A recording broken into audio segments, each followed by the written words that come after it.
This fight begins when you drop down into the abyss from New Under Ruins, and the first thing you want to do when you land is you want to spin around until you catch sight of the four kings, and then sprint over to them as fast as you can.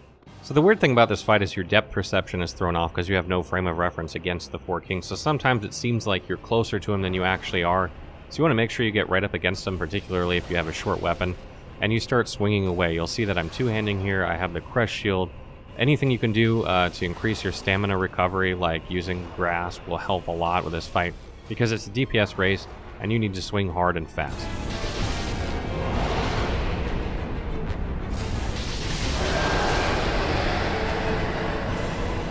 If you get one of the four kings down before the other one appears, it's a good time to heal up and get ready. Usually you only have a couple seconds or not even that, but it's a really good time to heal up so that you're ready going into the next round.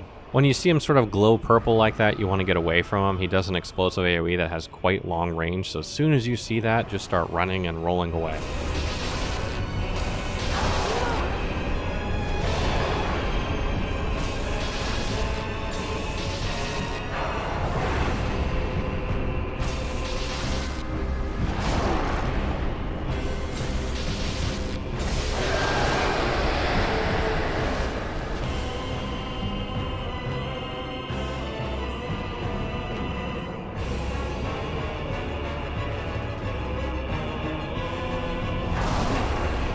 A couple of notes here. The first thing is, the further away you are from the four kings when they hit you with a melee attack, the more damage you'll take. So staying up close and hugging the boss will actually reduce the damage you take, which is one of the reasons we're able to just keep swinging and sort of taking some of his hits and shrugging them off, because they're not doing a whole lot of damage. I'm not wearing very heavy armor in the video, so you can see it's not very much at all.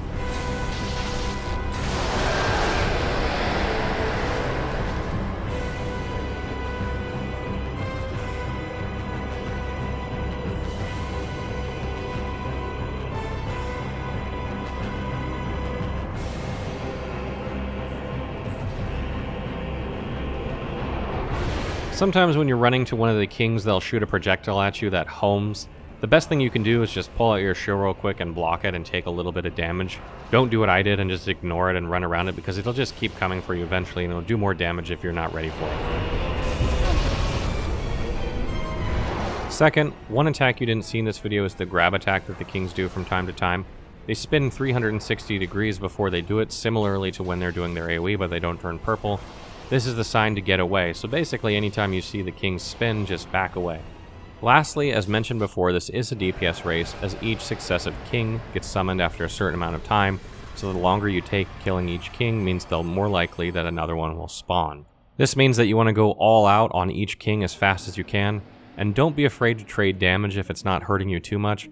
You notice I dive and dodge through some of the harder swings, but I don't worry too much about the thrust, and I two-hand my weapon to try and deal just as much damage as I can, as quickly as I can, and then heal up after the king goes down.